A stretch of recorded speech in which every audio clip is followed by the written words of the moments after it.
Digital Maharashtra news चॅनलला like, share आणि subscribe करा आणि मिळवा आपल्या परिसरातील ताज्या घडामोडी आणि महत्त्वाच्या अपडेट्स।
शीतल कैलाश निकम माझं नाव।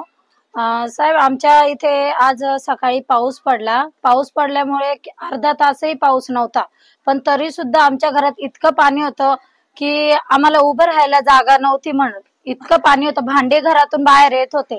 आम्ही कामाला गेलेले, आमचे मुलं घरामध्ये असताना घरातले सगळे भांडे बाहेर येत होते। आज इतका पाऊस नाही, आणखीन 4 महिने काढायचे आम्हाला साहेब। 4 महिने आम्ही कसे काढायचे? इथे गटर साफ करणार येत नाही। आम्ही सांगून त्यांना खूप थकलो की आमच्या इथे गटर जाम झालेली आहे, आमच्या इथून कचरा न्यावी तुम्ही काढून।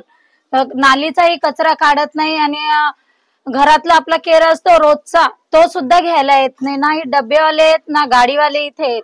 आम्ही नगरसेवकाला कॉल करायचा, तेव्हा नगरसेवक आपल्याला बोलतात हो आम्ही पाठवतो, तेव्हा दुसऱ्या दिवशी डब्बावाला येईल, मग 5 ते 8 दिवस ते पुन्हा तोंड दाखवणार नाही। तोपर्यंत आम्ही साचून ठेवतो। आमच्या इथे गल्लीमध्ये येऊन कचरा बाहेरचे लोक सुद्धा येऊन टाकून जातात, का की डब्यावालेच येत नाही तर ते पण काय करणार आहे? आमचे एवढे उंचे घर, ह्या घरामध्ये आम्हाला बसायला जागा नाही आणि तिथे आम्ही कचरे ठेवायचे। आमची मुलं किती आजारी पडतात साहेब। आणि नगरसेवकांना आम्ही खूप विनंती करतो की आमच्या इथे पावडर तरी टाका, ब्लिचिंग तरी टाका, पण कोणी लक्ष देत नाही। आमच्या इथे एवढी विनंती करते मी महानगरपालिकेला, आमचं निवेदन द्यावी की बाबा आमच्या इथे लक्ष द्या, आमच्या एरियाची काही सुविधा थोडी तरी ठेवा की जेणेकरून आमचे मुलं सुरक्षित राहावे। त्यामुळे पूर्ण पाणी आणि कचरा आमच्या घरात आणि किडे आतमध्ये येत होते। आमच्या गटारीचे चेंबर ज्यावेळेस वरती आले त्यावेळेस अख्खे घरात किडे आणि कचरा पूर्ण घरात येत होतं। नालीत जे काही पन्न्या होत्या, काही गटर होतं, अख्खे आमच्या किचन फ्रंट गेलं साहेब। आणि बाजूला टॉयलेट आहे, महिलांचं पण आहे आणि जेंट्सचं पण आहे, तिथली पण घाण सगळी आमच्या घरामध्ये होती। नाही, गटर साफ करायला कोणीच येत नाही।